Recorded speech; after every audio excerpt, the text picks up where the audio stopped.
प्रधानमंत्री से पूछे जिसकी दलाली आप करते हैं। दलाली नहीं कर रहे फिर वही बात, आप सवाल ही नहीं पूछते। हम कहते हैं जब नरेंद्र मोदी जैसे हिंदू के होने के बावजूद अगर हिंदू खतरे में है तो इससे अच्छा तो मौलाना को बना दीजिए ना।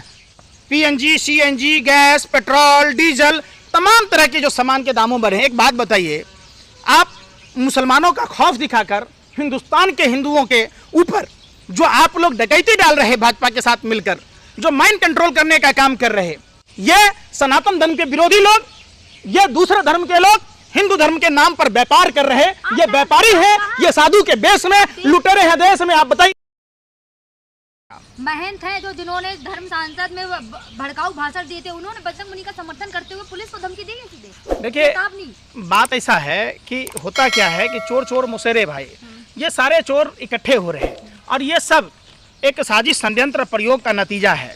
गोस्वामी तुलसीदास रामायण में कहते हैं कि परहित सरसी धर्म नहीं भाई और पर पीरा सम नहीं अधमाई। मतलब दूसरों की भलाई के समान कोई श्रेष्ठ धर्म नहीं है और दूसरों को कष्ट देने के जैसा कोई निम्न पाप नहीं है। ये लोग पापी हैं, नरकी लोग हैं। धर्म के रक्षा के लिए साधु संत होते थे, ये लोग साधु के बेस में लुटेरे हैं देश। योगी और मोदी जी भी तो धर्म की रक्षा कर रहे हैं, हिंदू खतरे में है, ये बात तो आपको पता है ना। अच्छा, हो गया और कुछ कहना है? आपने रामायण देखी होगी, आप भी महिला हैं, उस हिसाब से आपको नारी सम्मान की बात पूछनी चाहिए। प्रभु श्री राम ने मां सीता के सम्मान में लंका तक की यात्रा तय की, रावण का वध किया। रावण ने महिला का अपमान किया, उसका समूल नाश हुआ। कौरवों ने द्रौपदी का चीरहरण किया, महिला का अपमान किया, उनका समूल नाश हुआ। कंस ने मां देवकी को जेल में डालकर महिला का अपमान किया, इनका समूल नाश हुआ। आपने कहा अगर प्रधानमंत्री जी हिंदू धर्म के आचरण को अपनाते तो हमारे हिसाब से जब 18 साल की उम्र में शादी कर जसोदाबेन के मांग में सिंदूर भरकर अग्नि के साथ फेरे लेकर भरी जवानी उनकर घूट घूट कर मरने को विवश नहीं करते बेचारी जसोदाबेन, न सुहागन रही। अरे मैं पूछ रहा हूँ, मैं बीच में क्या बिल्ली की तरह रास्ता काट रहे, सुनो तो सही। तो जसोदाबेन को जिस तरीके से प्रधानमंत्री ने न कुमारी छोड़ा, न सुहागन छोड़ा, न विधवा छोड़ा, हम नहीं समझते कि हिंदुस्तान की कोई भी महिला नरेंद्र मोदी जैसा पति चाहेगा, कोई भाई नरेंद्र मोदी जैसा जीजा चाहेगा, कोई बाप नरेंद्र मोदी जैसा निकम्मा निठल्ला अपना दामाद चाहेगा। सुन लीजिए पहले बात, अरे सुन तो लीजिए पहले, आपने कहा हिंदू खतरे में, बता रहा हूँ, सुन लीजिए। अरे सुन लीजिए, आप ही का तो सुन रहे, आप लोग गैंगस्टर की भूमिका निभा रहे।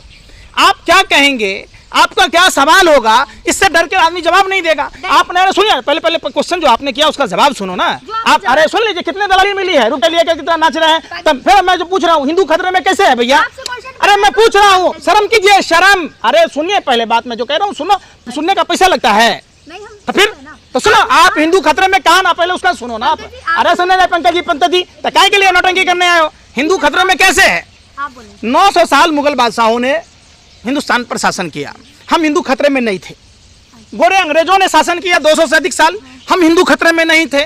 70 साल का गीत गाने वाले लोग, जिनमें इनके वाजपेयी जी भी प्रधानमंत्री थे, मोरारजी देसाई जी थे, इंद्र कुमार गुजराल थे, एच डी देवगौड़ा थे, तमाम लोग जब शासन किया हिंदुस्तान में हुकूमत थी तब हिंदू खतरे में नहीं था।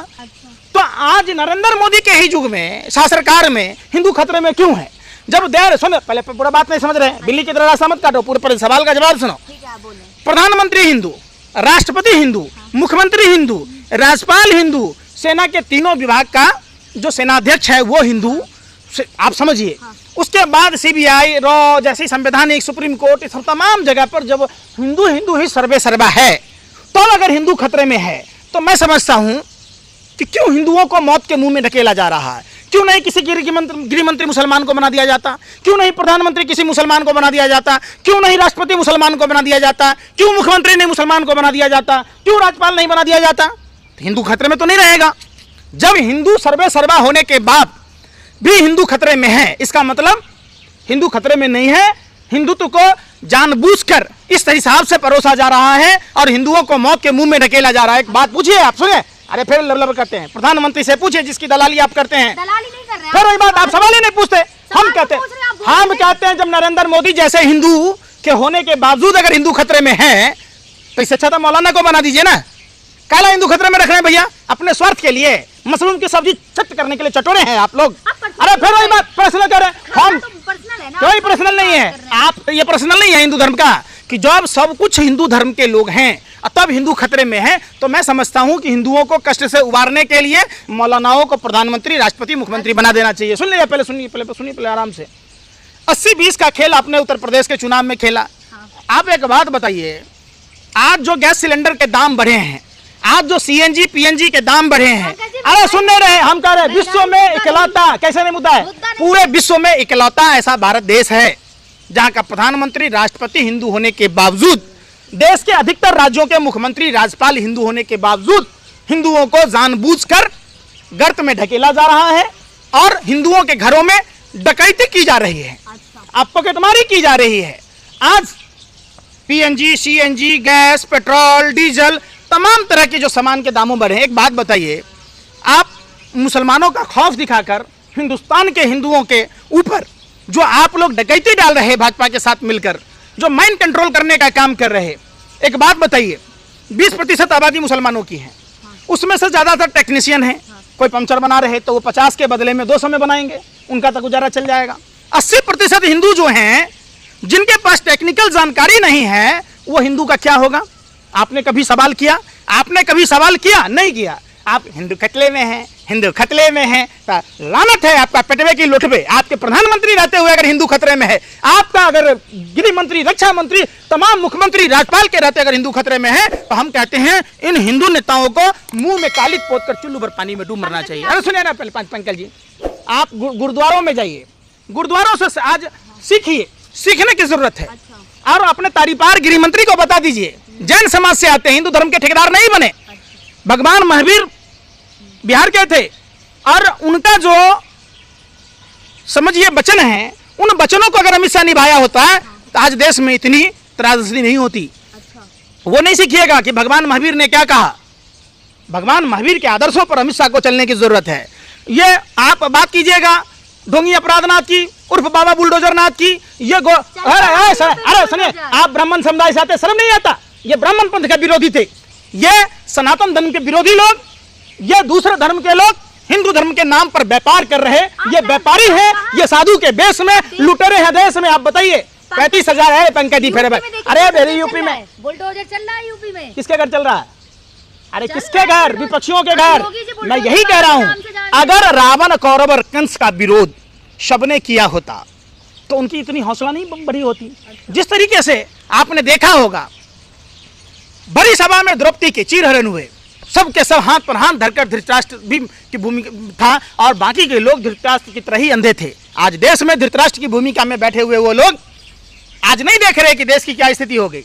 हमने तो खाया नहीं मशरूम, प्रधानमंत्री ने खाया और कर्जा हमारे ऊपर चढ़ गया। आपने अभी जसोदाबेन की बात करी, उन्होंने एक इंटरव्यू में कहा है कि मैं बहुत खुश हूँ कि प्रधानमंत्री जी उनके हस्बैंड हैं। वो क्या कहेंगे कि उस बेशरम का नाम लेके बेचारी कैसे जिएगी? वो तो भारतीय नारी हैं, भारत के नारियों के आदर्श हैं कि उन्होंने इतने निकम्मे निठल्ले पति के होते हुए भी समझिए कि उनका गुणगान दूसरी शादी नहीं की।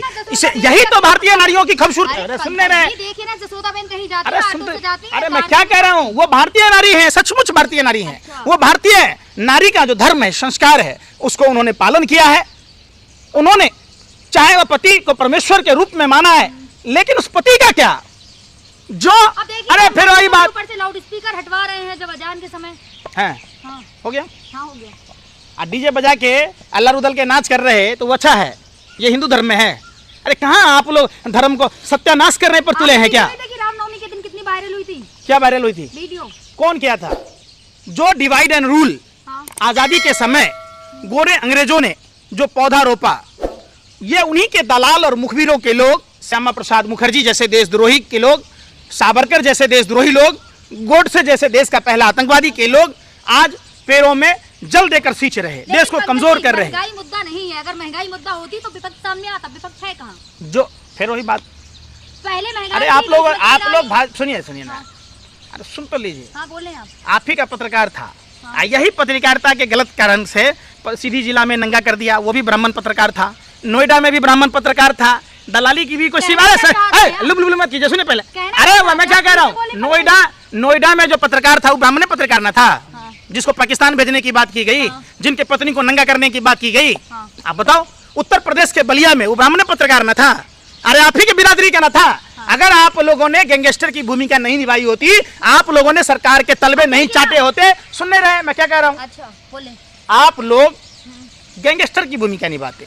आपने कभी सरकार से सवाल नहीं पूछा कि जब अपने आप को राजा हरिश्चंद्र की छठी औलाद कहने वाले लोग सब कुछ ईमानदारी से चल रहा और वर्ल्ड बैंक से इतना कर्जा ले लिया, देश में कोई घोटाला का बात नहीं कर रहे, तो पैसा कहाँ जा रहा है? देश की तमाम संपत्ति बेची गई, पैसा कहाँ गया? जो डीजल पेट्रोल पर, एक बात बताइए, 2014 के पहले और आज के रेट में अंतर्राष्ट्रीय बाजार में कच्चे तेल की कीमत प्रति बैरल कम है या ज्यादा है?